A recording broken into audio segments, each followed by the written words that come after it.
নির্বাচন শুরু হওয়ার পর থেকেই তারা আমাদের জনপ্রিয়তা হিংসান্বিত হয়ে বিভিন্ন অপকর্ম করে বেড়াচ্ছে। সন্ত্রাসীরা বিভিন্ন এলাকা থেকে সন্ত্রাসী জোগাড় করছে, অস্ত্রশস্ত্র জোগাড় করছে। তারা নিশি রাত্রে মাইক্রো দিয়ে বিভিন্ন এলাকায় গিয়ে ভোটারদের ভয়ভীতি দেখাচ্ছে।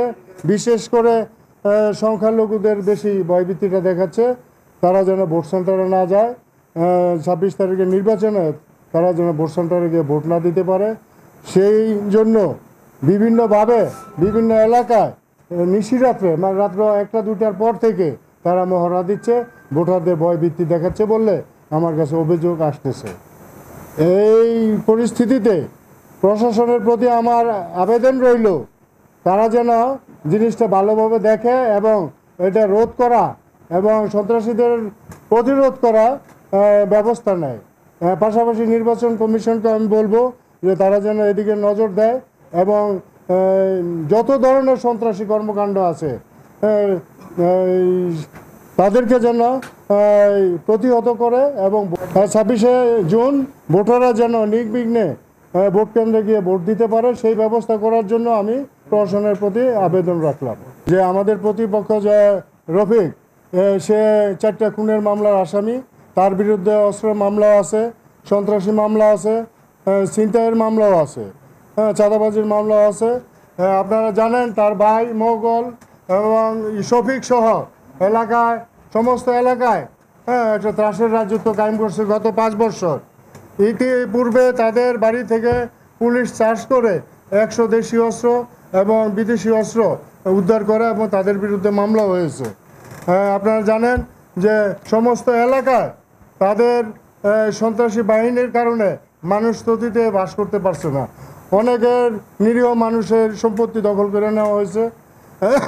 তারা বিভিন্নভাবে আমার কাছে অভিযোগ করছে, অনেকের জায়গা সম্পত্তি যাদেরকে একটু দুর্বল পাইছে তাদের সম্পত্তি অস্ত্র দেখাইয়া সম্পত্তি দখল করছে, অনেক অভিযোগ।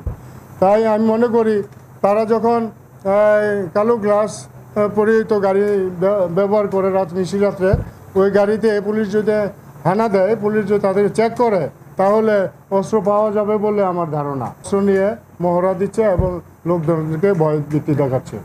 ইতিপূর্বে আমাদের পক্ষ থেকে জেলা প্রশাসক পুলিশ সুপার, জেলা প্রশাসক এবং রিটার্নিং অফিসার সহ থানা সহ সকলকে অবগত করা হয়েছে লিখিতভাবে। তো উল্লেখযোগ্য তেমন তৎপরতা প্রশাসনের পক্ষ থেকে আমরা দেখতে পাইনি। ভোটাররা ধীরে ধীরে একটু ভীত হয়ে যাচ্ছে। তারা একটু শঙ্কা করছে যে নির্বাচনের দিন হয়তো হামলা হতে পারে, সেই জন্য তারা অনেক সংখ্যায় আছে। আমি নিজেও কিছুটা আতঙ্কিত। এটা স্থানীয় নির্বাচন, এখানে মেয়র প্রার্থী যেমন আছে, কাউন্সিলর প্রার্থীও আছে। সেই হিসাবে ভোটার 80% ভোটার ভোট সেন্টারে উপস্থিত হবে বলে আমার ধারণা। তবে ভয়ভীতি দেখালে এটা সংখ্যা কমতে পারে। সেই জন্য আমি বলছি যে প্রশাসন যদি তৎপর হয়, ভোটারকে যদি আশ্বস্ত করে যে আপনারা ভোট সেন্টারে আসবেন, কোনো রকম সন্ত্রাসী বা বাধার সৃষ্টি হলে প্রশাসন সেটা মোকাবেলা করবে, তাহলে ভোটাররা নির্বিঘ্নে ভোট সেন্টারে উপস্থিত হবে।